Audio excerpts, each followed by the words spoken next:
Hi, my name is Shwa and I am the host and founder of a podcast called Light Up with Shwa. It's a weekly podcast on conscious living and parenting. I hope you all are already subscribed to it, and if you haven't, please do so. I would like to introduce you to my special guest here today, and I will say her first name Tallessyn, and then she will introduce herself to you. So, Tallessyn, please tell me your full name and what do you do?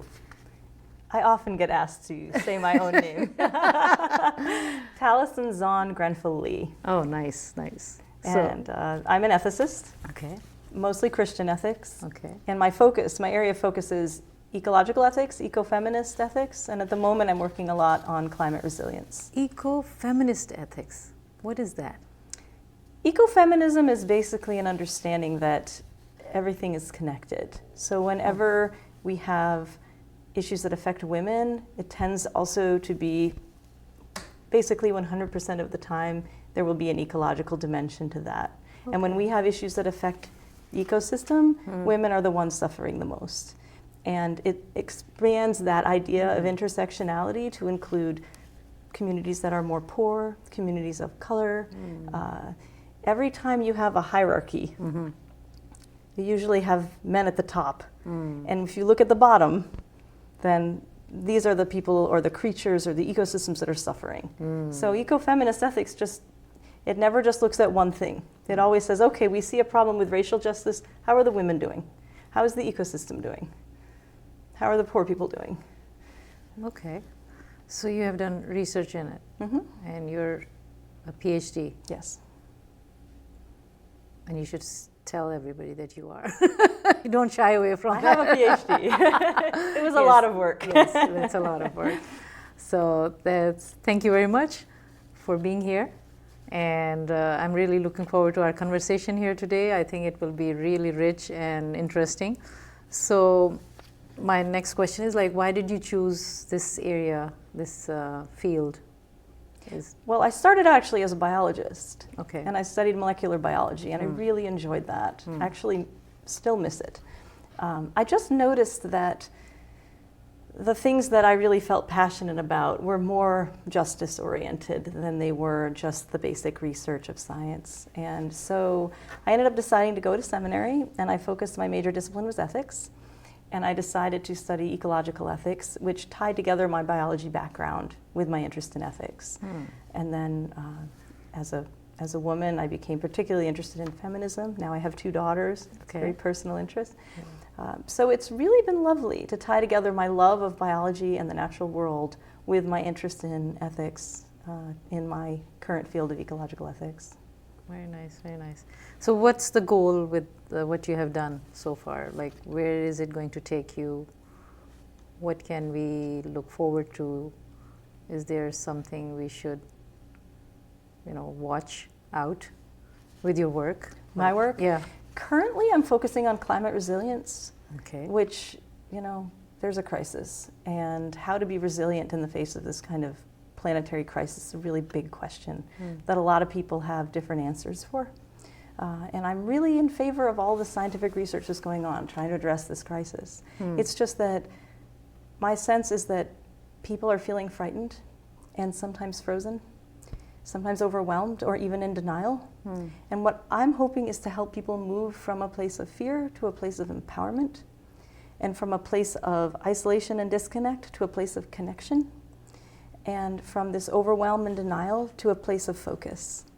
So that's more like consciously living the environmental issue. You're trying to be more conscious about it, bringing awareness to people about being watchful of our environment, I guess? I think that there are a lot of ways to engage with this issue. Okay. And the main one that I'm focusing on is how to build resilience. And resilience is emotional resilience, it's spiritual, it's practical. We need to understand how to be a citizen of an ecosystem.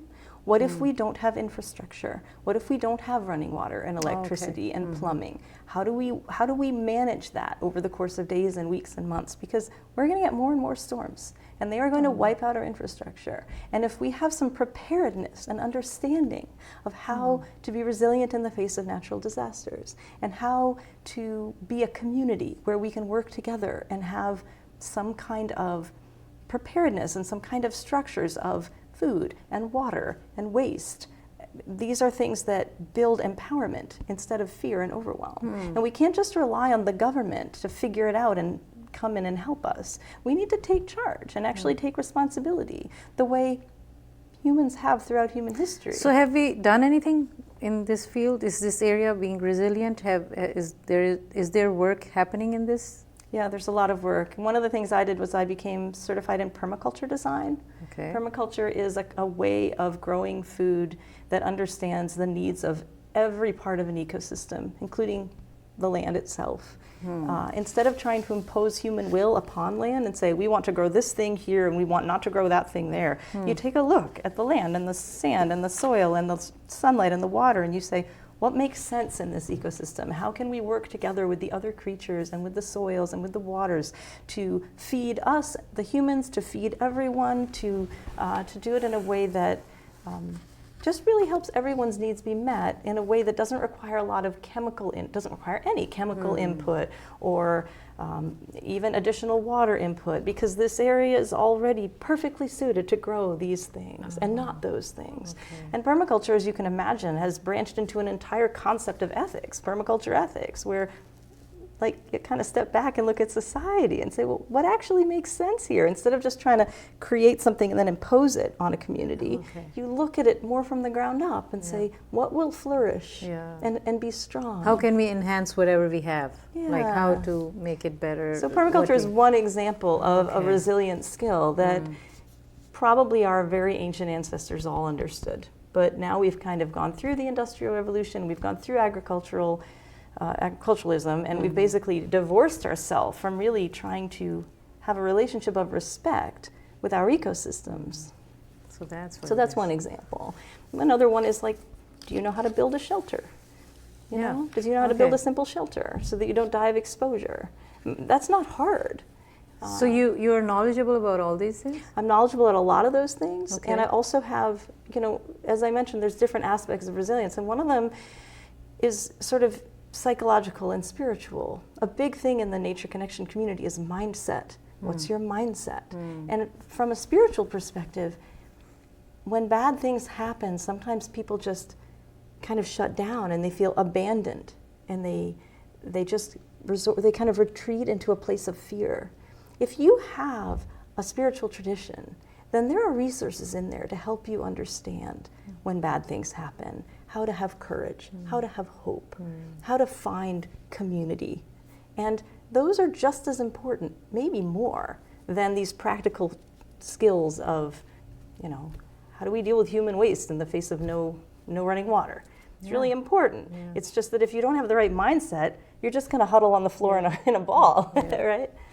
So that would be hard to manage. So I'm looking at resilience from a holistic perspective, psychological and spiritual and practical. So how can we learn about it? Like if somebody wants to learn about, how do we build shelters or how to be resilient? Is there, like everybody has to take a course, or like what do we do? Like I don't know anything. What do I do? The people that have really taken the lead in this area are the Nature Connection community. And there's practitioners everywhere that teach classes on this sort of thing. So you can just look up Nature Connection, or sometimes people call it primitive skills or survival skills, and they will teach, interesting skills like tracking, how to track animals, and they'll teach you how to identify wild, edible, and medicinal plants in your ecosystem. Every single yard has amazing edible and medicinal plants in it, but we just don't anymore know that. So if you do know that, then when you walk outside onto, the grassy area, you feel like you're surrounded by friends. This happened. I had just learned about a particular plant called yarrow, sometimes called soldier's woundwort, because it's so good at stopping bleeding. Oh. Like this. Okay. So I had just learned about it. It's our local? It's everywhere. People use it as an ornamental too. Okay. Yeah. So what's it called? Yarrow, Yarrow. Yarrow, and it's a very useful one to know because, with a W, because, so my husband and I learned about it, and then we were at a playground with our children, and he was goofing off, and he fell, and he split his chin open, and it was just gushing. And I said, I just saw yarrow over by the bench, and I ran and I got yarrow, and I made what's called a spit poultice. You chew it up, you spit it out, That Oh, releases the medicine like, out of the cells. Natives used to do. Yeah, maybe. so spit Okay. poultice. So you chew it up, you spit it out. I stuck it in the chin, and I had a Band-Aid because I'm a parent, and I put the Band-Aid on, and the bleeding just instantly stopped. Oh, wow. And I was like, wow, it worked. So then we thought learned we were something new here today. I mean, You're this welcome. is something really nice. This to is a very know. useful plant to Yeah, that's know. nice, yeah. And so then we thought we were going to have to go home. I thought he might need stitches.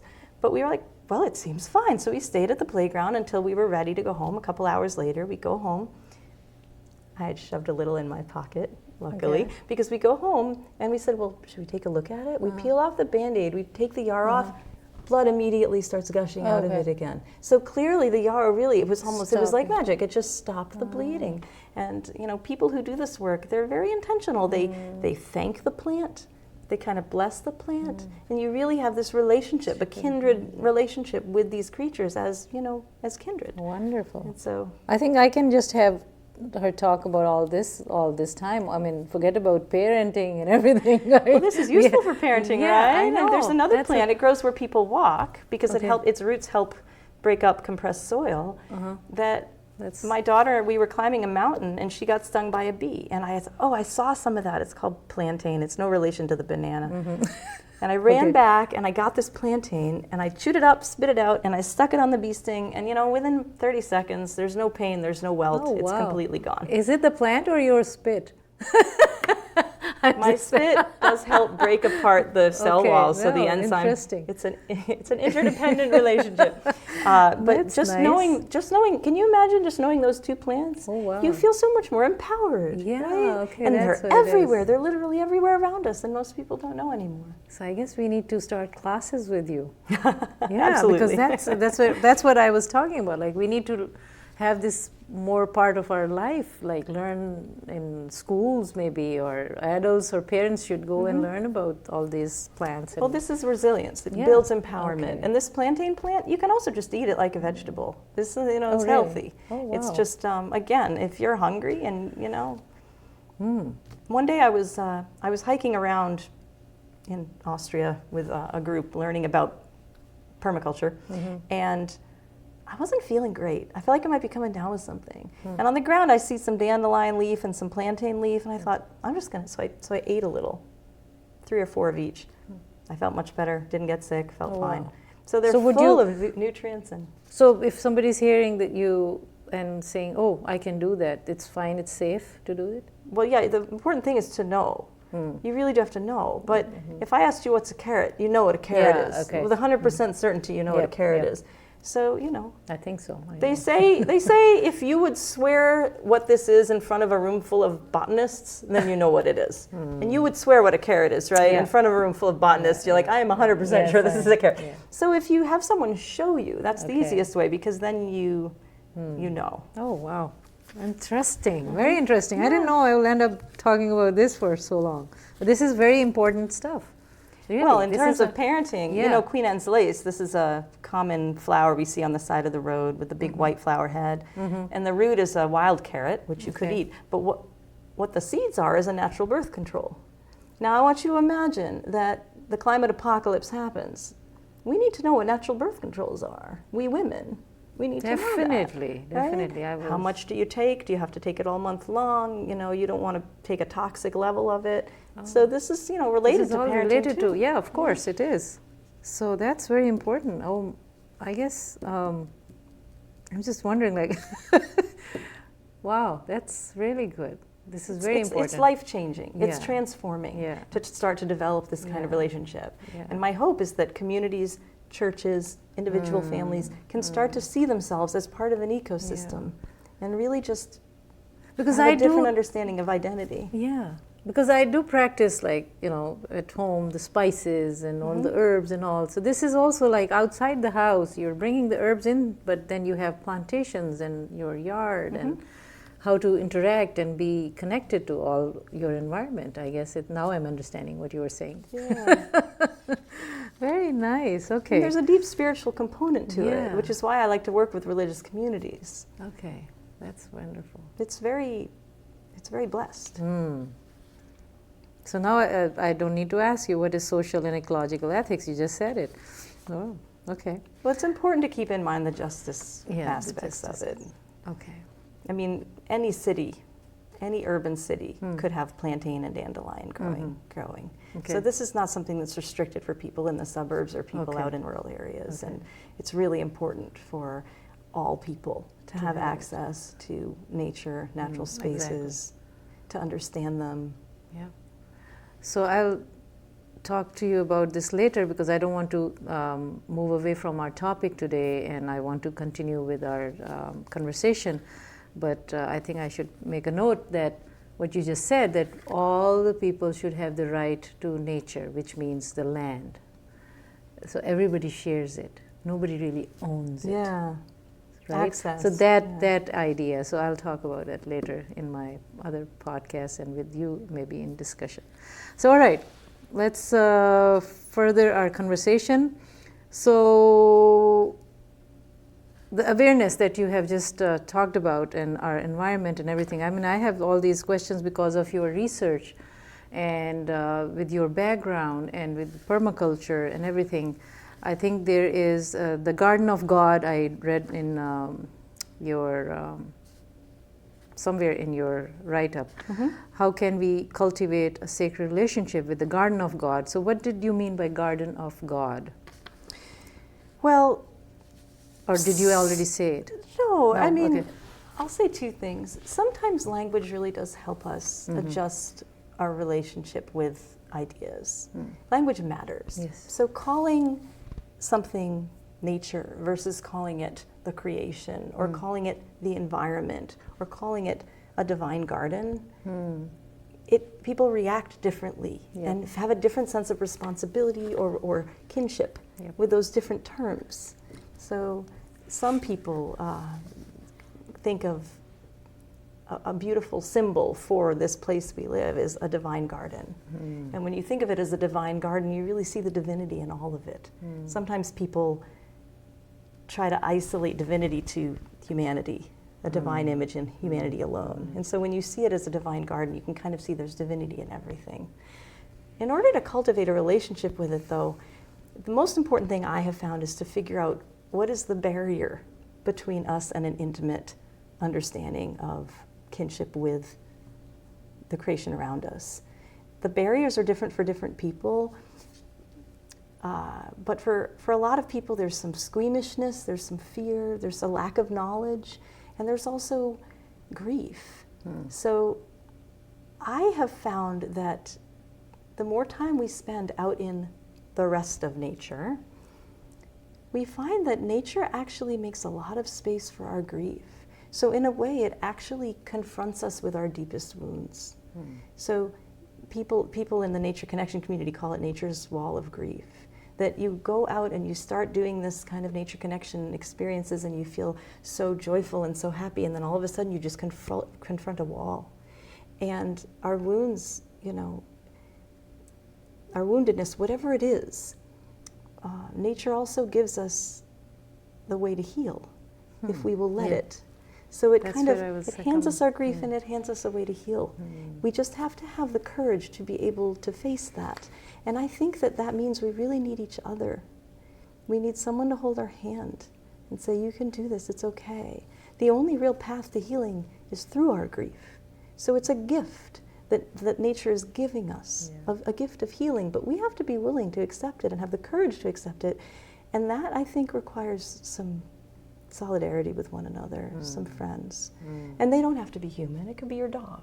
I'm just saying that I think that in order to cultivate this relationship, we really do need to identify what's keeping me from it and try to focus on that and heal that. Important. Yeah. Thank you. All right. Let's talk about this question about democratic parenting. What do you mean by that? Democratic education, self-directed learning? Tell me about. There are different styles of parenting, and people kind of used to think that you had to choose between either authoritarianism and permissive parenting, and people have really tried hard to find a kind of compromise in the middle, which is really, it's called probably authoritative, is what you would call it. Parents have authority. It's just that they're not authoritarian about it. You work with your kids to try to figure out how to be a family together. A great example of this for me would be my kids wanted to get iPod Touches when they were younger. Yep. And I said, I really don't think that's a great idea, but I'm not going to stop you from doing it, but you're going to need to earn the money. I'm not going to give you the money for it. So they worked really hard, took them about a year, and they earned the money, and they each got an iPod Touch. And I said to them, just so you know, the screens are really addictive. So you're going to need to figure out ways to set boundaries around screen time so that you don't end up just getting pulled in. There's always going to be another game or another app. Of course. And so we've had a lot of conversations over the years. I've tried to model it. I've said, I've kind of said out loud, I feel like I've been using this phone a little too much. I think I need a little break from my phone. But I don't reach in as a dictator and say this and this. What I do is I give them a lot of information, and then we have dialogue about it. And we decide together as a family, let's not have phones at the dinner table. So now if someone wants to look something up, we ask permission. We'll have a conversation and something interesting will come up and we won't know the answer. And so somebody will be like, do you mind if I look that up? Yeah, sure. So we'll pull out something, we'll look it up and put it away. And so we just kind of work together as a family to try to build the kind of family we want to have. And Nice. Probably the best example, another really great, I love to tell this example. My brother went to a talk, and the woman said, you talk to your kids the way you would talk to your partner. And someone said, well, what if I came in and my husband was eating a bag of cookies right before dinner? And she said, what would you say? And my kid was eating cookies before dinner. And she said, well, what would you say to your husband if you came in and your husband was eating cookies before dinner? That's a good... And you would respond so differently. Like, people have this reaction with their kids, like, stop that, don't do that. But we wouldn't do that with our partner. It was like, why are you doing that? We're about to eat. You're not going to be hungry. One of the phrases I often used with my kids was, if you do that, this might happen. And let them make the decision. And because I trusted them, it's a real leap of faith. Because I trusted them to make a good decision, they basically always make good decisions. And if they make a decision and something happens, I think, well, what did you learn? It's letting go, and that takes courage, but for me it's been wonderful because I have such a great relationship with my kids. We really are very good friends. So how did you learn all this? I mean, it was a combination of things. My brother went to the Sudbury Valley School for high school, and this is a democratic school, and I think that first sparked his interest. It was my older sister who found the school, and then my brother went to the school. He wasn't really at all enjoying public high school. It wasn't working for him. And so that was way before I had kids. And it really started me thinking about this idea of democratic education. In democratic schools, the students and the staff together decide the rules of the school. And there's no curriculum. So students come and they just do what they want to do every day. And if they decide they want to go to college, they study and they take the SAT and they go to college. And colleges love these students because they're very self-motivated, you can imagine. They also really know who they are. They figure it out because they have to. And this was fascinating to me. And so it started me on this path of trying to understand democratic parenting. And in particular, I really like the book Parent Effectiveness Training, PET. This is a pretty old book, but it's a really good one. And it talks about reflective listening. Kids come to you and they say something, and I have a strong helper archetype. I want to jump in and fix it. Well, I actually found that helping my kids fix their own arguments works much, much better than me reaching in and saying, don't you do that, and you don't do that, and you get 1 minute, and you get 2 minutes, and whatever, sharing, blah, blah. Instead saying, what do you kids think would work? They actually giving them the agency. Yeah, they come up with fantastic things that I never would have thought of that work much better because I didn't impose it on them. And what is the other reason? Do you have any other reason? Because you didn't impose on them, but then don't you think they are good judges of their situation and themselves at that age? Maybe they're more conscious and more aware than the adults are? Yeah. Maybe that's why they But a lot of parents don't, it doesn't occur to them. Yeah, that's true. We see them as receptacles for our knowledge. Yes, exactly. And that is true to a certain extent. And as a result of my trying as hard as I can to support them, they do ask me questions and they want to know what I think. But I'm not just always trying to shove it at them. That's wonderful. It is. Thank you. It's so fun. So you don't always... It makes being a parent so relaxing. So that is your parenting. Yeah, I remember when they were still in public school, I remember coming home and saying, you know what, I'm not in charge of homework anymore. I actually don't care if you ever do it. If you do it, I'm happy to help. If you don't do it, that is totally fine with me. I am no longer in charge. Are they good in getting the good grades, or are they good they're in very studies? conscientious. Okay. So How old are your? now they're 14 and 17. So you have 2 daughters, and okay. So how is it going? Is it the teenage issues or? It's so funny because people talk about this and I have nothing. It's just fun. Oh wow! It's so much fun. Really? Yeah. Nice. Yeah, we'd have such a blast. So maybe we can get some classes on permaculture, parenting, how to handle teenage girls, all of it. People have a lot of issues, especially with the phones. Yes. Parents say, okay, I'm going to restrict your usage at this time and this time. I said, look, these are the dangers and the risks. And because I trust them, they trust me. It has to go both ways. I think it's a little hard if you don't have a relationship of trust over time. You have to build that. But I just didn't want to be a police officer parent. It didn't work for me. Right. So you didn't have that kind of parenting from your parents, I guess. I would say that, this was a long time ago. So it certainly wasn't just what I'm doing. But what I would also say is that my parents were very empowering people. They were really empowering parents. They really did trust and empower us. That's what I'm thinking. Like there has to be something coming from your parents. Like I am sure you have been conscious and aware, but there has to be something coming to you from your brought up and upbringing. I mean, I would say that I built on what they gave me, and they were both very, really affirming of my parenting. They thought that I had taken it into a really wonderful place, that they hadn't even occurred to them. So by my standards, they would be considered much more authoritarian than I am, but probably for their day, not. Wonderful. Yeah. I think I'll go with one more, and then I think we have to have more conversation with you because I am just still, we're still on page 1. We're still exploring here. So one more question, and then I think we'll go to our second part of this show. So you mentioned your parents a bit. So, and they contributed. Anybody else contributed in your managing how you should be a parent, and where did you get all this laid back and conscientiousness, or how would you say it? I guess other than my parents, then really the 2 biggest sources of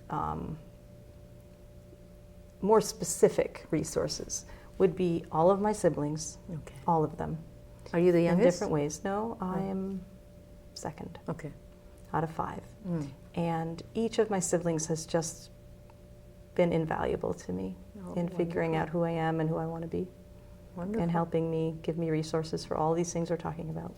We're a very close family. Very nice, very nice. The other thing is and my grandparents too. I want to say, I was very lucky in that 3 of my 4 grandparents were still alive when I was in my 20s. And that's unusual because they didn't have their kids very young. That's nice. But I also read a lot of books. Okay. That's my personality. But you're not following them only like by the book, You're just no, it's using just your that I own feel so also. grateful for libraries. I would go to a library and there would be this children's room and there'd be a parenting section and I'd be looking and I'd say, whoa, that's the book I need.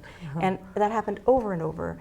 I can't say enough about libraries. I think that they are the most wonderful part of any town. I am with you. I really just so deeply grateful. It's such a blessing to have that, being a diverse person, or multicultural person. Not having that in many other countries is I really value that. So, yeah. I feel like I have a Ph.D. in parenting. Yeah. The number of books I have read. Yeah. I was going to say, we can just have you for that. I mean, it's fun. Wonderful. What I would like to say is that thank you very much for watching part 1 with Tallessyn. I think we'll have to have a few more or one more series of it. We have a lot to cover, and I hope you stay tuned to our show. This is Tallessyn, and I'm Shwa, and I hope you can subscribe to my channel, and I'll see you in the next episode. Thank you. Thank you.